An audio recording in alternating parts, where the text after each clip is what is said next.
I was in the Sea Scouts. Right. Okay. So, yeah. See, and then this is copies of pictures, shipmates and things. I sent these. What'd you do to your thumb? I had a bone spur removed. Oh, okay. Golly, thought you were real careless with a saw or something. Well, it looks like it, doesn't it? Yeah. Well, anyway, there's all of that, and then this. You got some of that stuff. This is our cruise book. This is what we bought after the war, and it's got pictures of shipmates and stuff. And then there's a list in here of all the dignitaries that we took to Missouri for the signing. These were in Nicholas. This was in 1945. This was in September 2.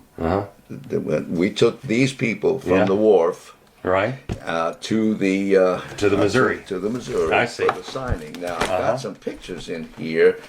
I'll show you. So you were on this boat when you took Doolittle and we took them. And all those folks. Yep. And LeMay.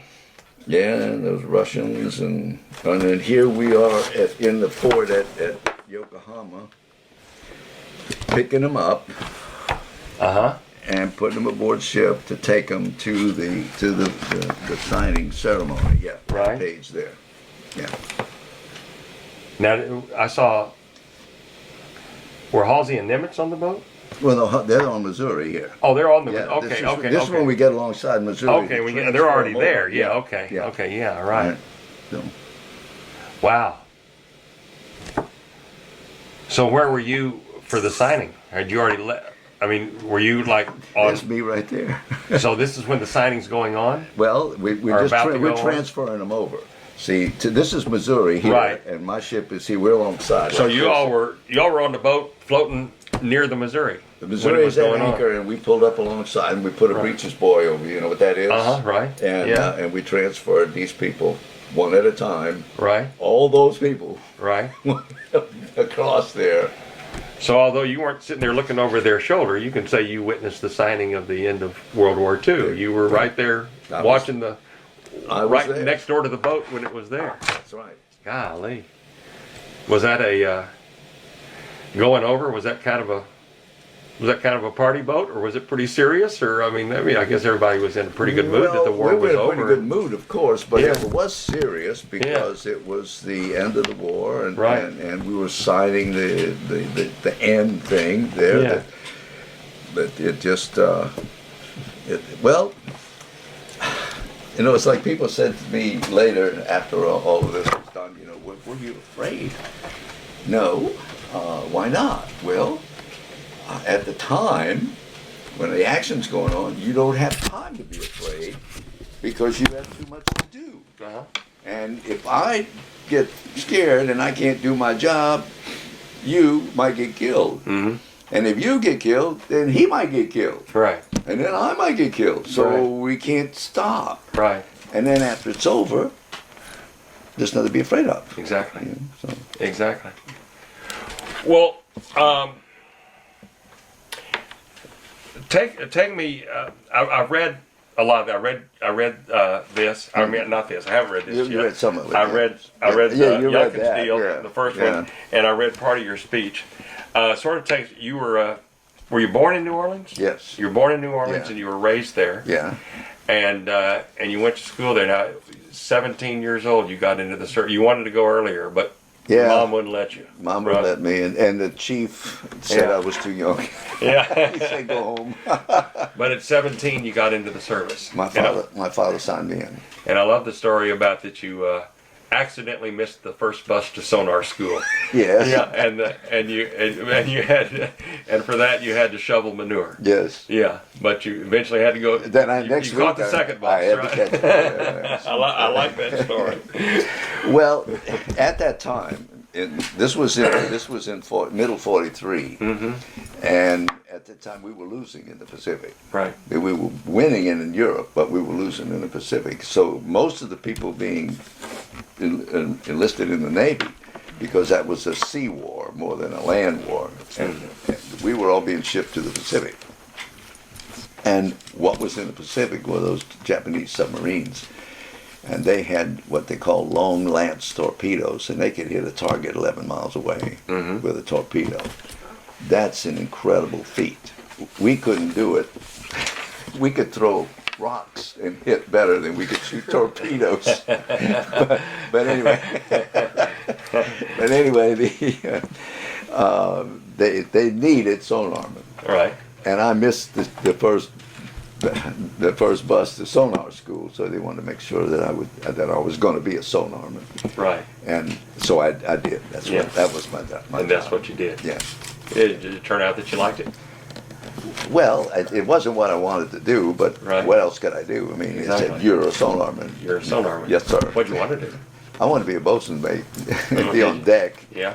I wanted to be a sailor, Right. But I was what they called in those days an artificer, which was a technical rating. Sonar was electronics and technical and all that sort of thing, whereas you had ship fitter and carpenter, and those were seaman rates. Right. Yeah. Right. So where'd you get your basic training, or where did you I went go? to San Diego. San Diego? And the sonar school was at San Diego. Okay. The boot camp was here, and across the street was the. And how long did it take to teach you to be a sonarman? Well, boot camp was 3 months, and then sonar was. Let's see, I went in. It was probably not quite 2 months. Right. Because we had to do 2 weeks or 3 weeks, as I remember, as to learn to operate the equipment. But because I had a high school education, I was smarter than everybody else. And so they said, okay, you're going to go to maintenance and repair school. So I went a month or 5 weeks more to learn how the thing worked. Right. And so when I got aboard ship, I could not only operate it, I could repair it. Right. Right. So what year would this have been that you? This was 43. In 43. Yeah. And I'm still less than 18 years old. Right. And they didn't, in those days, they weren't sending that young a child. Right. Because we were all children in those Right. days. Right. When you didn't get to be an adult till you were 21. Sure. And so I fought the whole war before I was 20 years old.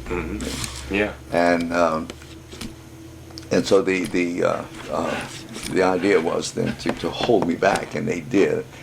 And so they assigned me to what we call a receiving station, and it was on Treasure Island in San Francisco Bay, where they had the World's Fair in 40, 41, those 2 years.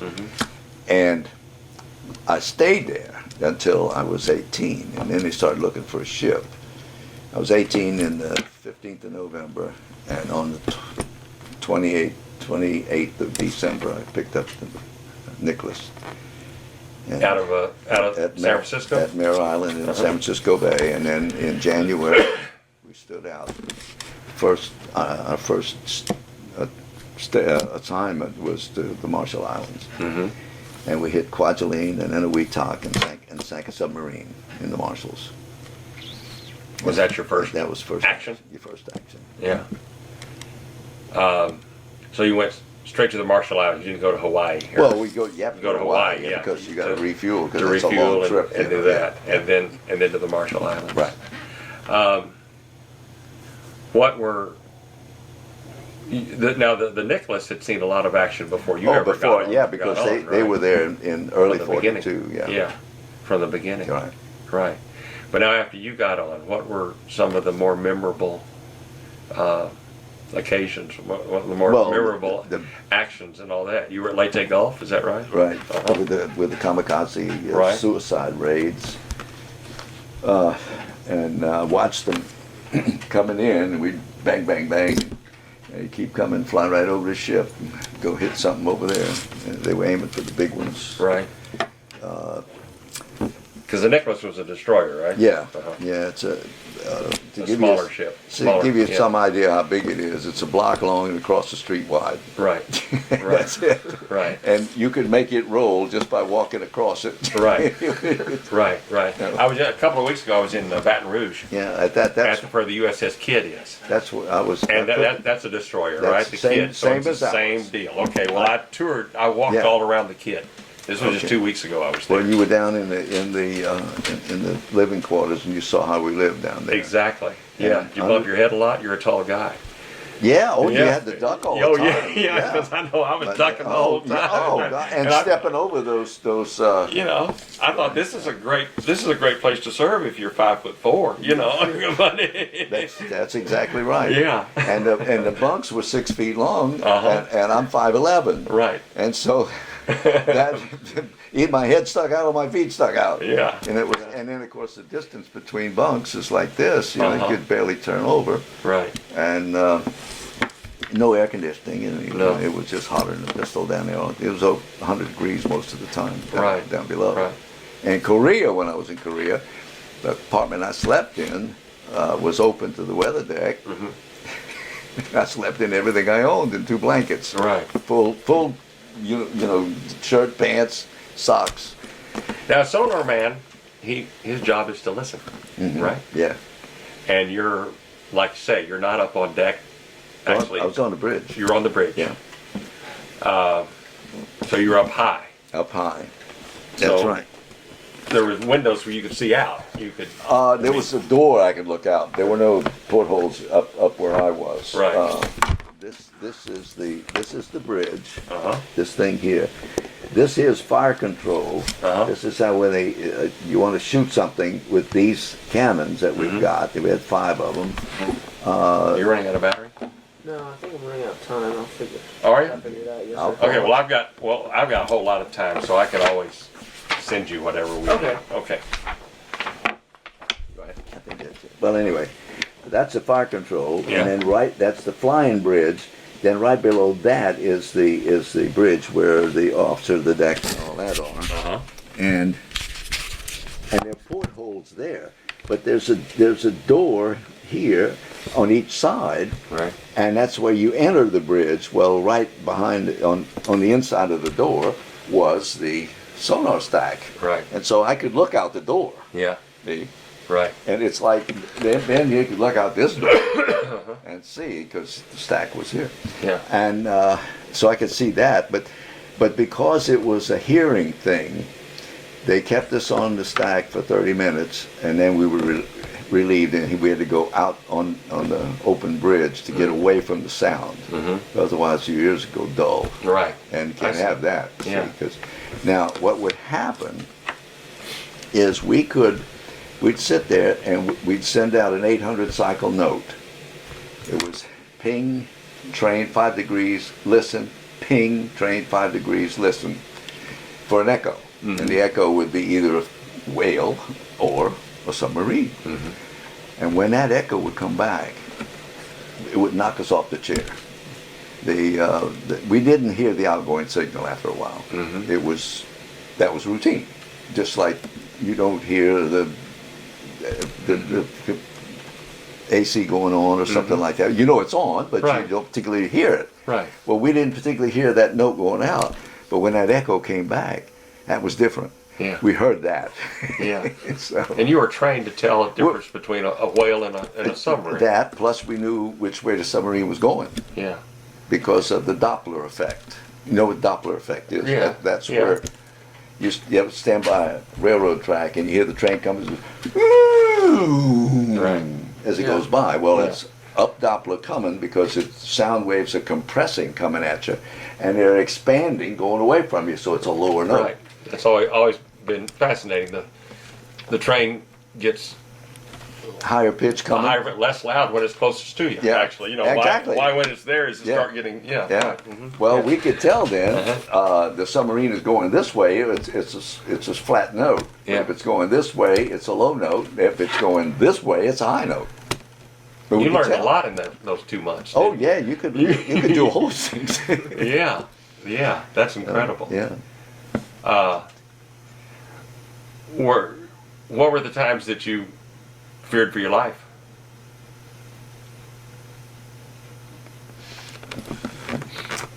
Well, I remember one time we were down south of Leyte. Go ahead. You need an answer.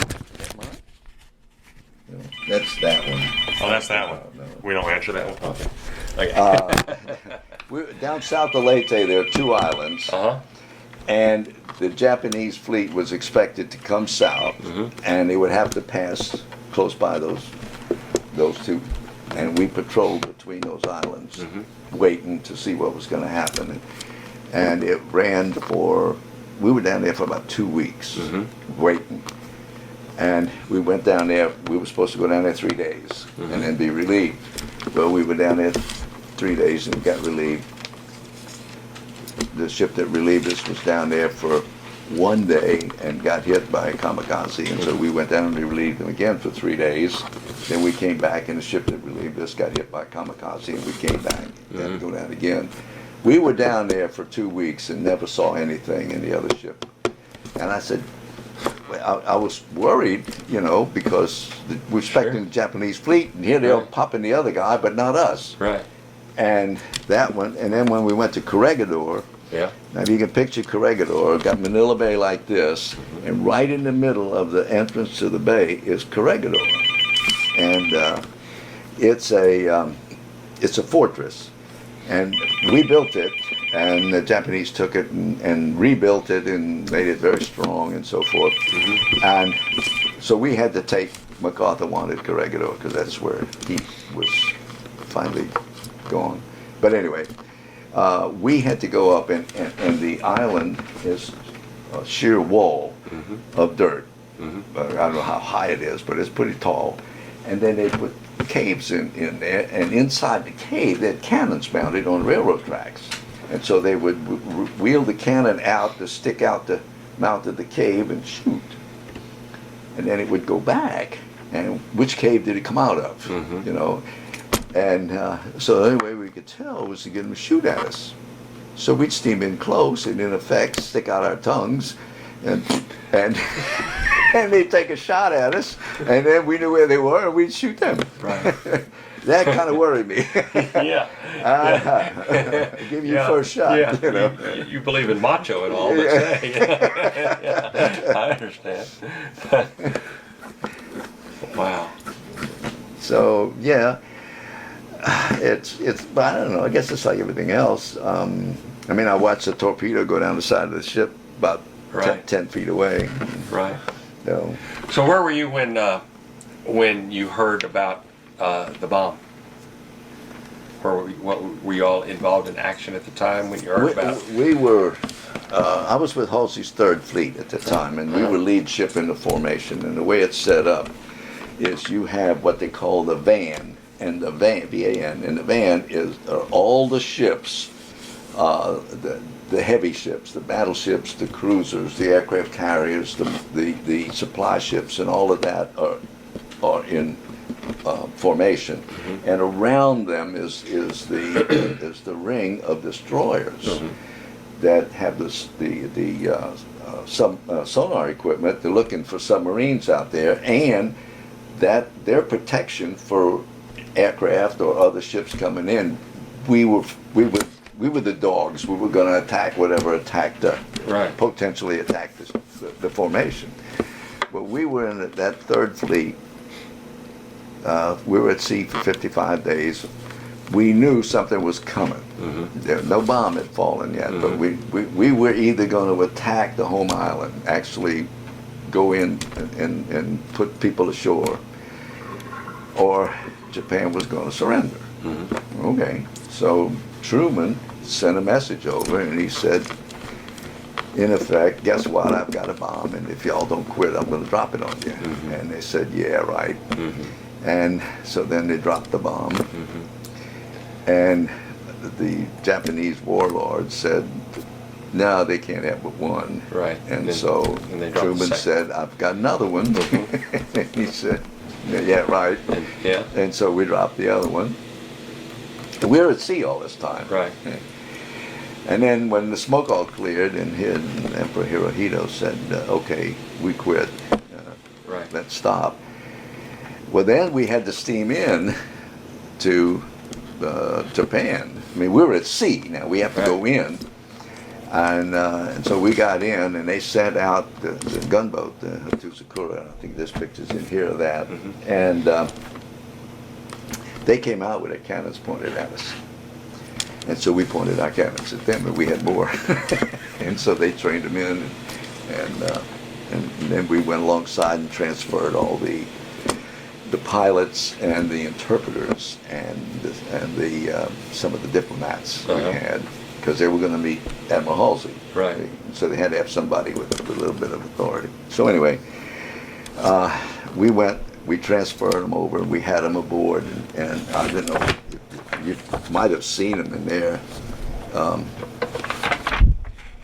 This stuff, see, there they are. This is Halsey on his ship. There's the Japanese gunboat and the people coming aboard. See, yeah.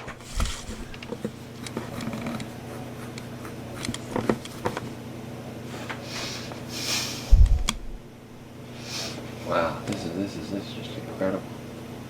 But before the bomb dropped and before you said you all had an inkling, but still at the same time, like everybody else, I guess you were being told prepare for a ground war, right? Oh yeah, and they told us there'll be a million casualties. Yeah, sure. And we were first ship. Yeah.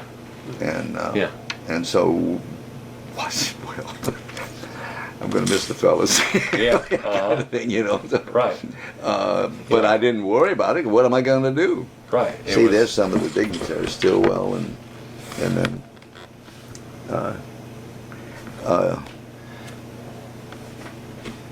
never seen a book like this. this is what we call our cruise book. Uh-huh. And, there are lots of them. See, they're all over the place. See, here's Merrill's Raiders. You remember? Right. Yeah. There's Wainwright, Skinny Wainwright. So you can, even though it's been 63 years. It's been a while. You can remember seeing all of these Oh yeah. people. Oh yeah. That's got to be a. But see, I was on the bridge, Right. so Yeah, I was you had a with good them. view of it. Yeah, I was on watch, you know, and I had to be up there. Right. Yeah. In fact, the bridge was also my battle station. Right. My station when the general alarm sounded, my station, I ran up to the bridge and I put on a pair of headphones and a transmitter, and I was connected to all the weapons in the ship. Mm-hmm. And I followed the captain on the bridge, and when he would say, give an order to the guns, action starboard, action port, commence firing, cease firing, I repeated all those orders. I see. Yeah. I see. So, because I was smart, I had a high school diploma. Yeah, Honest you could to do God, that. I had a high school diploma, so I was smart. I could do it. Right. Craziest thing I've ever heard. So you did that while you were sonaring at the same time? Well, no. When it was time to. When I was on watch, Right, I yeah. was sonar, but when battle stations When it was went, time for battle stations. then Sonaring was over. It was time. Well, somebody switch else did jobs. that part. Yeah. Yeah. Right. So, but I told them when to shoot and which way to shoot and all that. So, so the peace agreement is signed, and Yeah. what'd you do then? Did you stay over there? Or Okay, yeah, we stayed. We didn't leave there till the middle of October.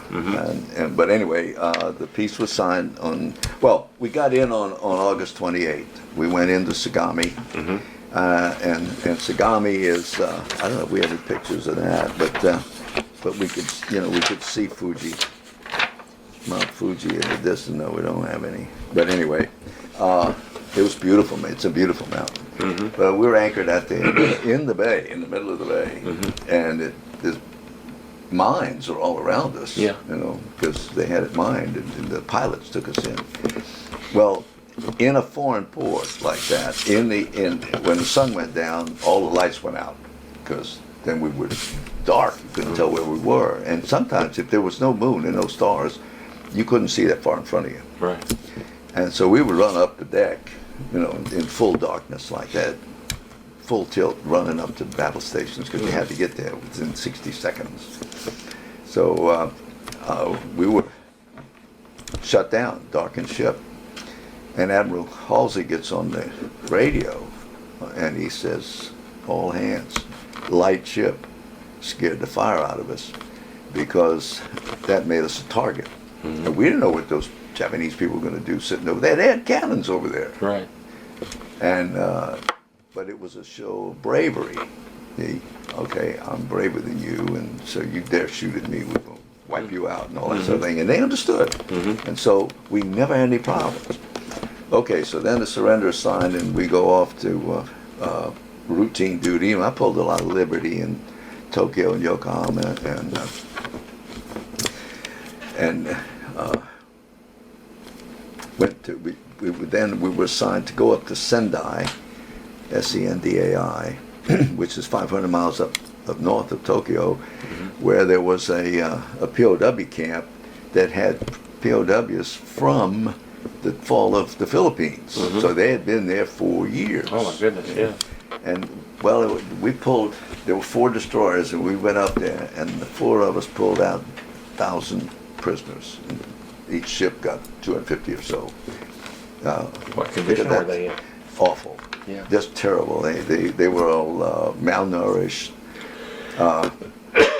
We had to help them walk around. And the captain said, got on the public address system, and he said, no sailor sleeps in his bunk tonight. The bunks are for the POWs. Well, that was fine, except that they didn't want to go to sleep. They wanted to talk. Right, sure. So we didn't sleep. Nobody slept. And the next morning, they were going to give them an American breakfast, pancakes. Well, okay, that's a good solid American breakfast. And so the mess hall is 2 decks down, then a steep ladder like this, a stairway there. Yeah, I remember. And so I had a man assigned to me, and I had to help him down those 2 ladders. And we get in the mess hall. I had to carry his tray because he couldn't. He wasn't strong enough beside the ships rolling and pitching all over the place.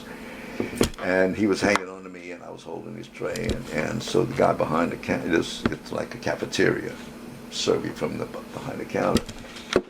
Only they lean over and put it on your tray. And he said to the fellow, how many pancakes? And he said, 6. So he gave him 6 pancakes. We had a stack of pancakes. So we get him to the table, and they all did the same thing. Put him at the table, and we didn't sit down. They sat down, took 1 bite, and they were through. They couldn't eat more than that because they had butter and syrup and pancakes, and their stomachs were so small by then. There was no room for it. They just couldn't handle it. See? Right. And so God knows, I mean, we fed fish for a long ways, throwing away all those, only 1 bite out of the pancakes. Right. And strangely, I met a former POW from there in Los Angeles after the war, and I asked him. He looked pretty good. He was in the Army. They kept him in until they were medically able to go home. And so I asked him. I said, "Well, how's your food now? Your food intake?" Oh, he says, this was about almost a year later. He said, "Not so good." He says, I can eat. He says, but I have to eat 5 or 6 meals a day instead of 3. I have to break it up and just eat every couple of hours to allow the process. Yeah.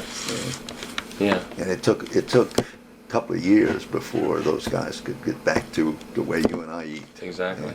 Yeah. So when did you go home? In November? No, well, I went home in November for 30 days, then I went back because I was on a minority, and I was discharged when I was 21. So I was 21 in November, and I had 2 months leave, so I was discharged in January of 47. So that was 3.5 years. You were 20. So I was 21. One. And 2 months, and 3 months. Okay. 2 months. Okay. And then I enrolled at Tulane University and started school right away. Right. And you, but eventually we're going to get to Korea, right? Well, I went 2 years to Tulane, and then I found out that I wanted to be a reporter. So and Tulane had a weekly newspaper, and LSU had a daily, 5-day daily. So I transferred up to LSU. I see. I graduated. I got married in December of '49. I was a senior, and finished out the next semester and graduated in June of '50. It took 6 hours of graduate work in the summer, and in September I was back on active duty I see. for Korea. This was in It was 49 or this was in 50. September of 50? 50. Okay. And then I was on active duty till November of 51, and then my time was up, and I sent me home. Mm-hmm. But I picked up a ship in San Diego and put it back into commission. I put the kid out of commission, by the way. Oh, really? I was in that ship for a month or so. I see. And I put Nicholas out of commission and put kid out. Then I got discharged. Okay, then we put Walk 723 back into commission. What was it? It was a 723 Walk, W-A-L-K-E. Walk, okay. And that was a different model ship. That Nicholas and the kid were all 2,100 tons. Uh-huh. Walk was a Sumner ship, and it was 2,200. We had 5 single mount cannons, and Walk had 3 twin mount cannons. Uh-huh. We went to Korea in January, and they sent me home in May. And we opened the siege of Wonsan, which is the longest siege in naval history Mm-hmm. ever, any country. And in February, they decided that we all got sea pay. If you're in the Navy, you got X dollars a month. If you went to sea, you got X plus $50 sea pay. Well, you could have sea duty and not sea combat. Mm-hmm. So we got to do something for those people who are in combat. So we give them $50 a month. So that would make 100 extra for being at sea in combat. Right. Wow, a lot of money. Oh, gee. But you had to be 5 consecutive days a month in combat to draw combat pay. So on the 5th morning, we would stand out to sea and stay out there a day and then come back. So we had 4 days in combat, 1 day out. 4 days in combat, 1 day out. And the admirals would come up from Japan, and they would come aboard, and we'd be there 4 days and say, well, Admiral, we're standing out. And so he would transfer to another ship that was going to stay for a day. So he had his 5 days. Mm-hmm. And he'd go home and he'd get this $50. An admiral get his $50. We didn't get the $50. So the Korea, you were, where did your boat go exactly? Where offshore in Korea? Yeah, on the East Coast. On the east coast of Korea. Went up, of course, North Korea, Right, Wonsan, and I can't remember the names of those things, but we went up, way up, almost to Vladivostok. Right. Yeah, the winter was cold, and some people say that salt water won't freeze, but Right. we had to chip ice off the guns to make them shoot. Right. And those guns shot every day, didn't they? I mean, No, we weren't shooting every day, but we were ready. You were ready. Yeah, we had to be ready. Yeah. And when you're in a zone that is potential danger, you go to general quarters, battle stations, and half an hour before dawn and a half an hour before sunset. Right. Because those are the times that are most amenable to attack. Right. Because you're physically down, that you're just awake or you're just about to go to sleep, to eat and all that sort of thing. And visibility is not so good. Sure. Because it's dawn and dusk, and you can't see as far. And if you come out of the east and the sun is rising in the east, you can't see those airplanes coming in because the sun is there. Right. Same true if it's coming out of the west and the sun is setting, you can't see them. Right. So that's why we were battle stations at dawn and dusk. Right. And no matter what watch you had, if you had the mid watch and got off at 4 o'clock, you'd be up at a half an hour before dawn, which is only a couple hours later. Right. So what was the main job of your boat? Was it for air support, or just support air? We shot up the beaches. We didn't get any air raids in Korea, but of course we did in World War II. Right.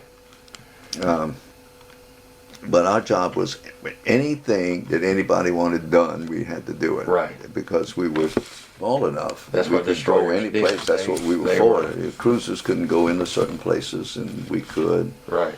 By the way, that's water. Yeah. All this white, that's water. See, the guys are falling down in the. Yeah, I saw that. That was just a wave that hit right at that time when that picture was taken. That happened all the time. Yeah. No, the bow of the ship is going down, Oh, I see. and That's water's what's coming up over the And people are just hanging on. Yeah, that's right. Wow.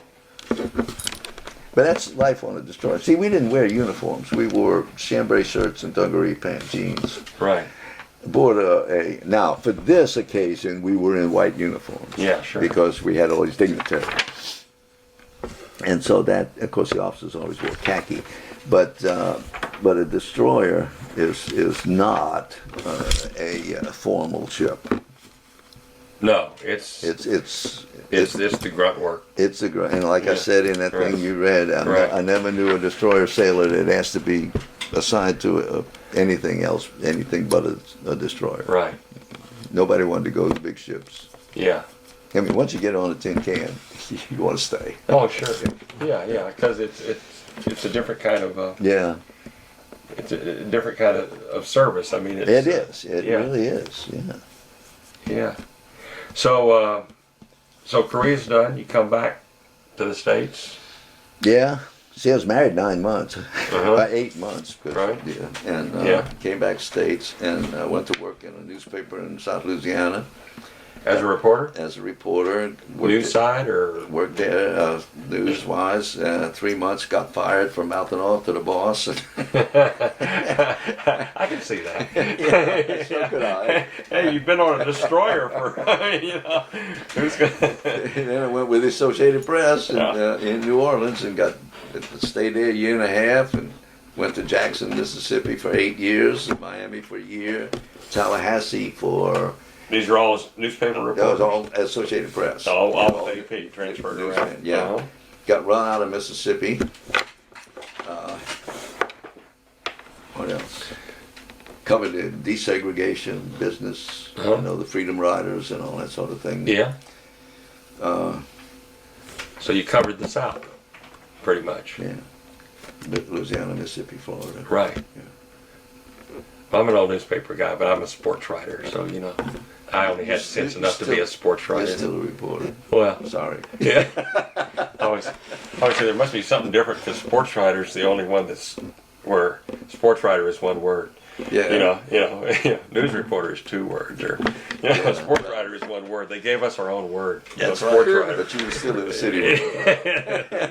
Well, I worked at the Irving Daily News in Irving, Texas for 5 years, so I had to do a little bit of everything. Of course. So yeah, That's right. I wrote sports on the Appaloosas Daily World because sure. I was the reporter and whatever. And we all wrote obits, right? Yeah. That's what That's the one thing in the newspaper. That's what you're you never start gonna on. run out of.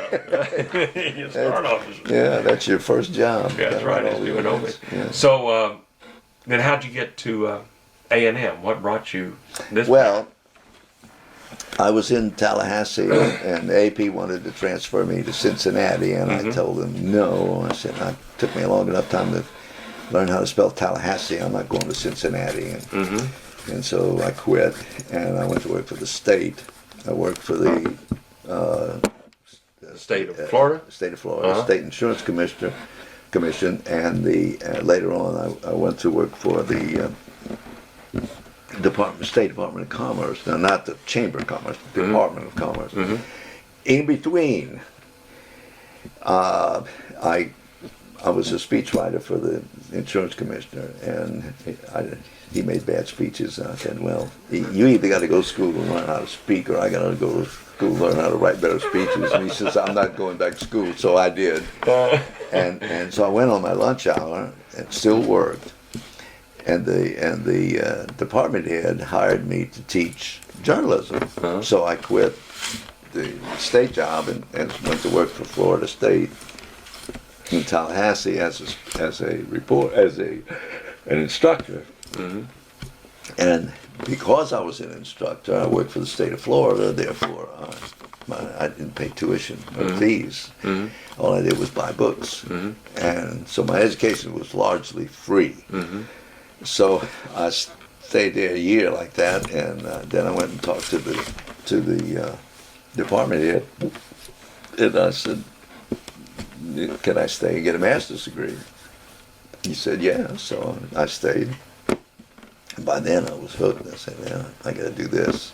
So I stayed for a doctorate, and I got that. And At Florida State. At Florida State, and then of course my wife and I decided where we did not want to go, like North Dakota, things like that. Right. And so we rode around, applied wherever the schools were that in the states where we wanted to go, and North Texas responded in Denton, and so I got hired up there. I stayed there 12 years, and A&M invited me down, so we came down here. In what year? 86. 86. So 74 to 86 in Denton, 86 to now here. So you're a journalism instructor in the College of Agriculture, is that right? All right. So what do you teach? Reporting and public relations and graduate courses, theory stuff. Yeah. As it pertains to Journalism. agriculture, or Well, yeah, but you know yourself. Right.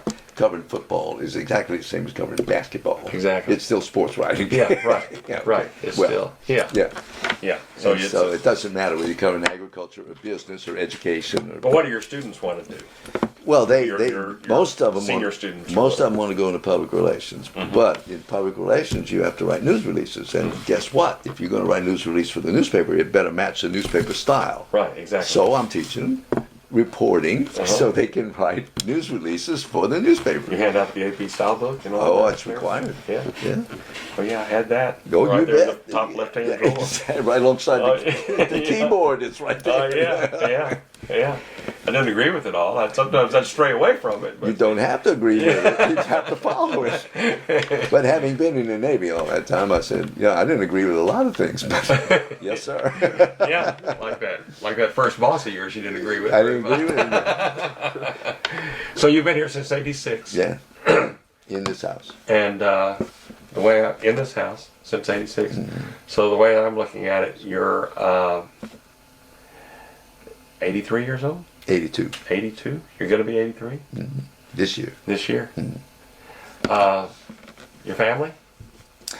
I have one kid in Denton, well, in Crum, outside of Denton. He's married and got 3 kids.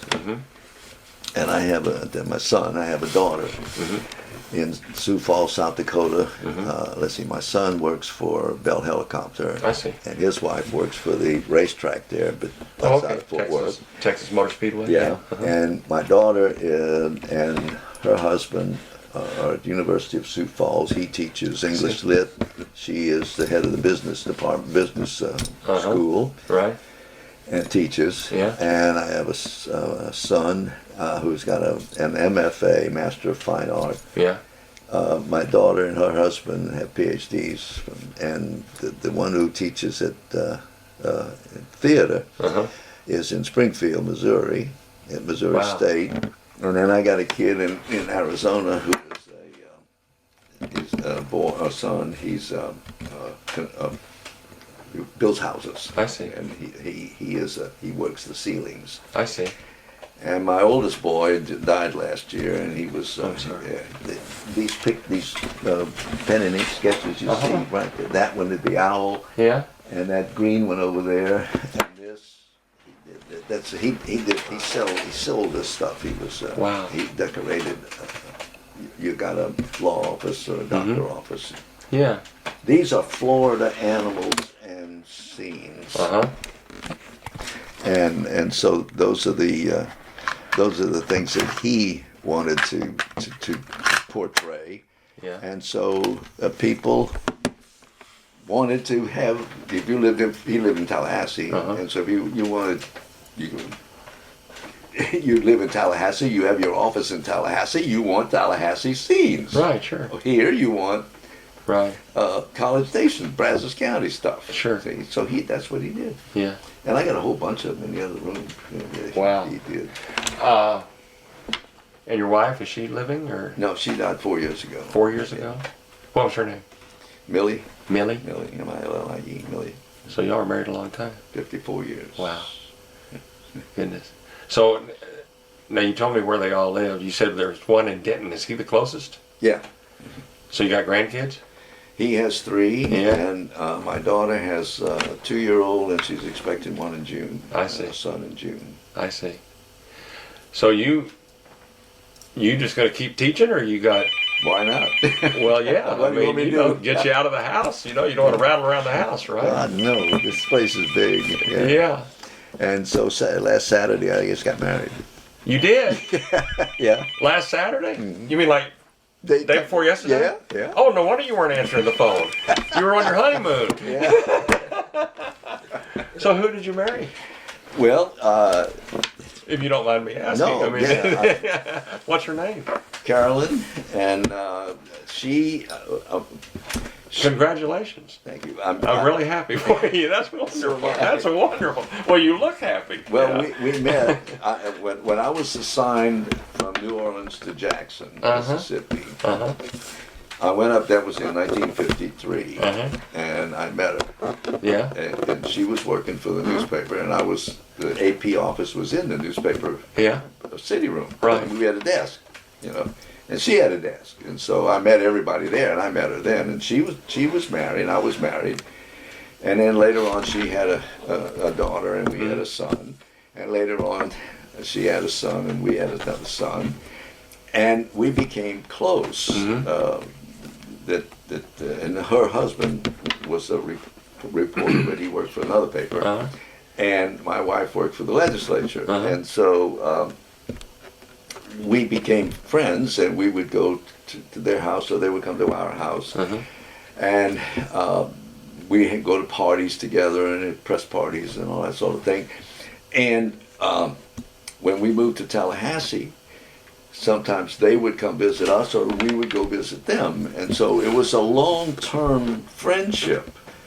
She finally had 3 kids, and we had 5. Uh-huh. And then she got a divorce, and single for a while, and married a fellow I used to cover. He was assistant attorney general, and I knew him very well. Yeah. And so we would go and visit them after they married. Then he died, and she was single. And then Millie died, and 4 years ago. Right. And so, but we still kept up with each other, Right. you know, no matter what the situation was. But And she so- was in Florida. no, she was in Mississippi. Mississippi, Jackson. excuse me, She's yeah. still in Jackson. Uh-huh. So I visited her a couple of times in the last several months, and then we decided to get married. So when are y'all going So- to get together? Well, it's a bad situation that kind of way, because I'm being too nosy. Just slap me or something. I'm teaching. I can't leave, and it's a terrible commute. Yeah, it is, right? 500 miles, Right. and she has commitments over there. So I Right. said, okay, well, I'll get me a weekend. I'll drive over. You do She a can little get commuter marriage here Yeah. for a while. Well, why not? Yeah. How long will that last, or do you?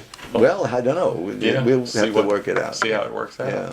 Well, it works. Yeah. You know, Coach Blair, Yeah. he has a commuter marriage. Sure, Ever why since not? he's been here. Yeah. His wife teaches at the University of Arkansas, and Ann does. and That's pretty good distance. they do just fine. Of course, They he makes really more do. money than I do. Yeah, well, he makes more money than a lot of people. That's do. right, Yeah, that's true. Yeah, it cost me $125 to drive over there, and back. And that's So pretty you're gonna- cheap. $125. So you're going to be spending $125 a whole lot here coming up, right? Why not? I got it. Now, that's what I'm going to do with it. You know, and I guess she'll come see you too. Or, Oh yeah, she came down last month for a week, Right. and it's because she wanted to meet everybody, and I wanted them to meet her. Well, and no, everything, that's wonderful. That's great. That's really. I bet y'all are both very happy. Oh yeah, yeah, Yeah, yeah. that's good. Yeah. That's a wonderful story. This whole thing is just a great story. It really is. And Well, there's not much war. I mean, well, no, I don't know, but I mean, this, you you know, want- being on the you know, next door to the Missouri when the Well, peace there's agreement that. was signed, and And But if you want to know what battles I was in, there they are. there's God. The whole list. I need to tell you something, man. I don't want you to think that when I go visit these veterans that everybody is prepared as Dr. Starr is here, because nobody ever gives me so much information. It's never this easy, you know. But he's got everything written out. He's got the books. He's sent me all of this. If all of them were that easy, I'm a reporter. yeah, you're a reporter. Absolutely. You're prepared. So these are the battles that you were involved in? Yeah, now these P numbers here, that's just what the government assigns them, you see. Right. Mm-hmm. And so these are the dates and the places where we were. See, the islands we hit. Mm-hmm. And well, I can tell you right now, after what I'm going to do is, I take, I go home, I take our conversation, and I listen to it all over again in front of a computer, and I type notes. I type bullet points of everything. And I can almost tell you that when I'm through listening to this and everything that I have, that I'm probably going to call you and indulge you on Thursday to do not one show but two shows. To do back-to-back shows. Bill Lunkin did. Right. Well, I think I see the same thing and here. he didn't even cover the because these shows are 30 minutes, actually only 28 and a half minutes. Mm-hmm. And I can tell right now that I can't properly tell your story in 28 and a half minutes. So if you will, stick around, instead of 30 minutes, stick around an hour on Thursday afternoon. Yeah. We'll just do one show right after another, and it'll run back to back. But I feel certain that's what I'm going to want to do after I do all of this. I just finished doing a Vietnam veteran, Freddie Walters. No, not Freddie Walters. Freddie was a one show. Ken Lovelace, who's a Vietnam veteran.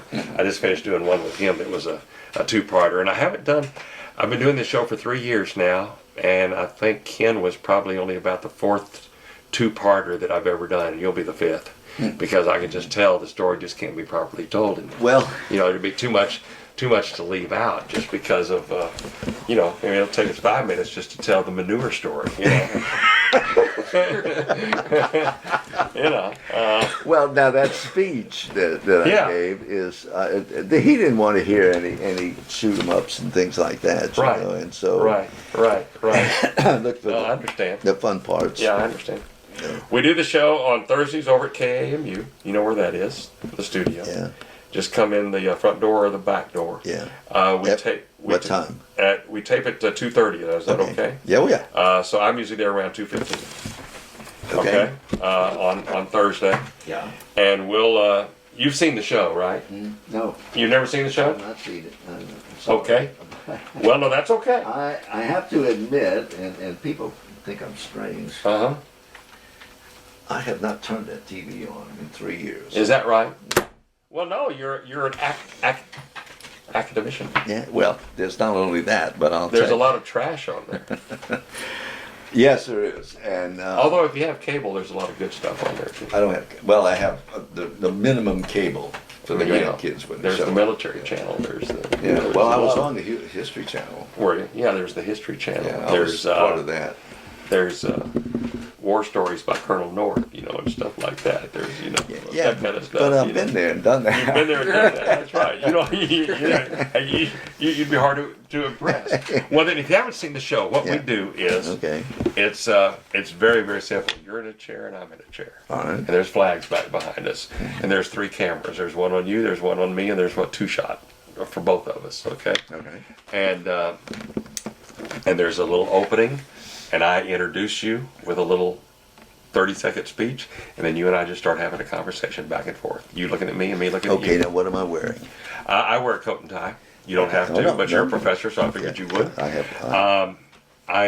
And you're looking at me and I'm looking at you, and about halfway through the show, we'll stop and we'll go to some pictures. Mm-hmm. I want to, if I can, I'd like to take these and scan some of the stuff. Yeah.